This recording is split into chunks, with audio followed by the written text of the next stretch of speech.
To start off with this tutorial, you're going to need to make this template out of paper. I made the handle and the blade separate just to make it easier. This bottom part will be straighter, but it does come at an angle, but I know this looks a little weird down here, but that can be fixed, so no matter. But make it about the size of your hand, like shown, so you can easily grip it. Make it come straight up. The handle's pretty much straightforward, but the blades can get kind of tricky because just across the whole thing is about two lengths of the handle, just for size reference, and it would come straight across and then down at a curve.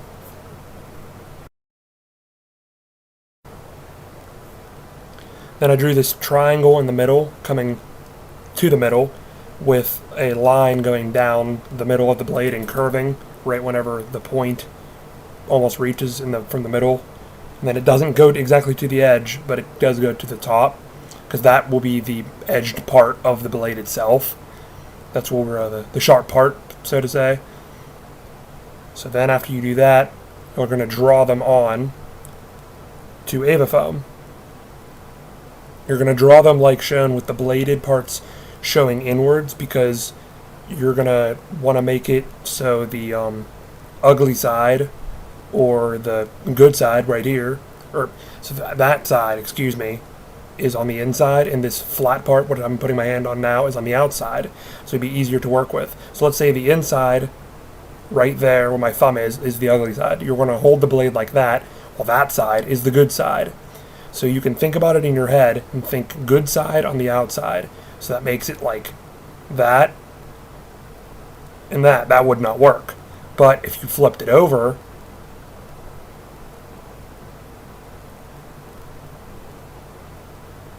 so if you went like that and flipped it over, that would make the bad side on the inside. I know it might seem a little confusing, but it does take just a lot of thought. So, to start cutting out the pieces, you could use an X-Acto knife, the old-fashioned way. You could just carefully cut right around the edges. Take your time, it's still a knife, you don't want to cut yourself.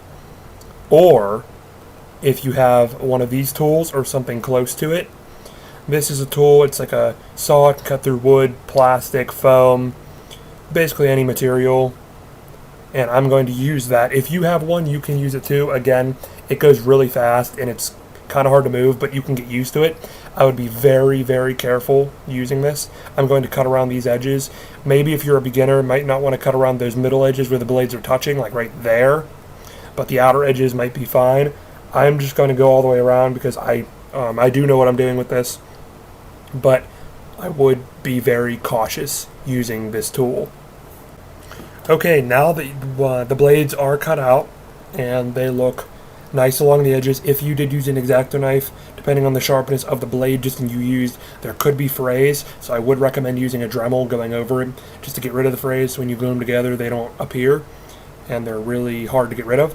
But with the machine I used, there isn't very much frays, so I'm going to go over it a little bit. But what you should do mainly is focus on the pairing up of the two pieces. And again, making sure the bad side's on the inside. Line them up to the best of your abilities, of course, and get ready to glue them. But not before doing this next step. Just get ready to glue them. To make the blade thicker on the inside and more sturdy, I had this cardboard used from the inside of a painting, or a picture frame, excuse me. I took it from the inside of a picture frame that was not needed anymore. It's really thick and sturdy cardboard. I'm going to put it on the top here, make one side of this, just one, and I'm going to put it in the middle. And again, I'm going to use that saw-like tool. Next, you will glue that piece in, and it will be off on a little bit of parts. Just take your time when you sand it down later in the video, but don't sand it down yet because you need to do other stuff, like make those lines that were from the stencil. To do that, you're going to use this, make a stencil out of it by cutting out with an X-Acto knife just the line, just around the line, basically making it a little thicker, but just cutting it out with an X-Acto knife, and around the triangle, and using a Sharpie and filling it in. Then you're going to flip it over and flip over the stencil as well and do the same thing on the other side. Now that triangle piece is actually going to technically be a part of the handle, so that will be the same raised level of the handle. So keep that in mind when you're sanding.